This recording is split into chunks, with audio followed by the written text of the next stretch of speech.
안녕하세요.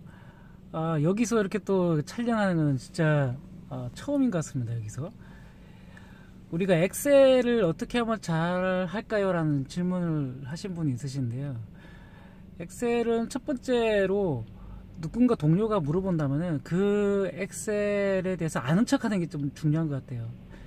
여기서 아는 척 한다는 것은 내가 정말 썸이프에 대해서 모르는데 이 썸이프를 아는 것처럼 한다는 의미가 아니라, 동료가 이거와 이 조건에 맞는 합산을 하고 싶다, 이런 조건을 찾아서 이 조건이 맞다라면 합산을 하고 싶다. 근데 이거 어떻게 해야 될지 모르겠다, 엑셀로 표현할 때 함수로.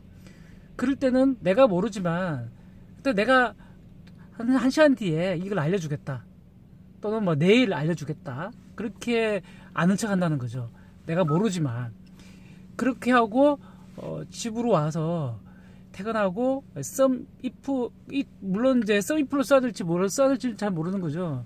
조건에 맞는, 한 개 조건에 맞는 거를 합산을 하는 거를 어떻게 되는지를 엑셀이라는 그 검색창 안에 엑셀이라 쓰고, 조건에 맞는 합산, 합계, 함수 뭐 이렇게 이제 키워드를 쓰는 거죠. 이 키워드를 해놓고 나서 그 나오는 검색대에서 나오는 거 있죠. 그걸 보고 학습을 하는 거죠.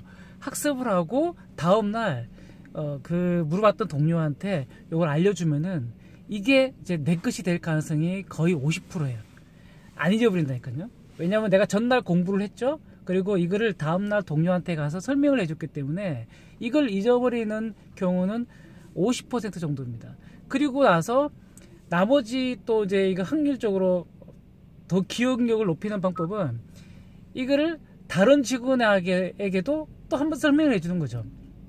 그 물어봤던 직원은 분명 그 팀원 중에 누군가도 비슷한 일을 하고 있을 거예요. 하고 있는데 이 내가 배웠던 거, 이것도 가르쳐줬던 거를 한 번 더 가르쳐주는 거죠. 이런 경우가 있지 않느냐. 아, 그렇다. 그럼 어떻게 하고 있냐. 그러니까 수작업을 하고 있어요. 그럴 때 이 만들었던 이 함수를 가지고 설명을 해주는 거죠. 그렇게 되면 거의 한 80%, 90%까지 이제 잊어버리지 않고 가지고 있는 거죠. 그렇다 하더라도 또 잊어버려요. 그렇죠. 사람인데 어떻게 안 잊어버릴 수가 있어요. 그럴 때는 블로그나 이런 것들을 활용하는 겁니다.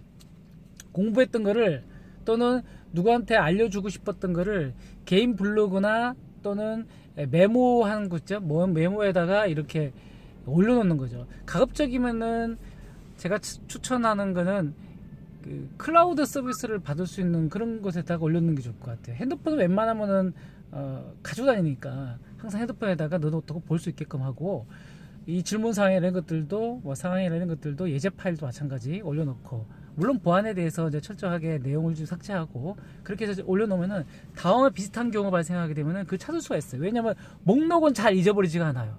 거의 완벽하게 외울 수 있거든요.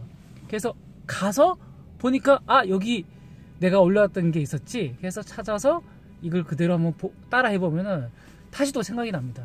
이게 엑셀을 잘하는 방법 중에 첫 번째 아닌가 생각돼요. 제가 엑셀을 배웠던 것도 직원들이 뭐 제가 많이 알아서가 아니라 잘 모르는 걸 물어보더라고요. 그래서 제가 그러면 나도 어차피 모르니까 뭐 한 시간 뒤에 알려주겠다.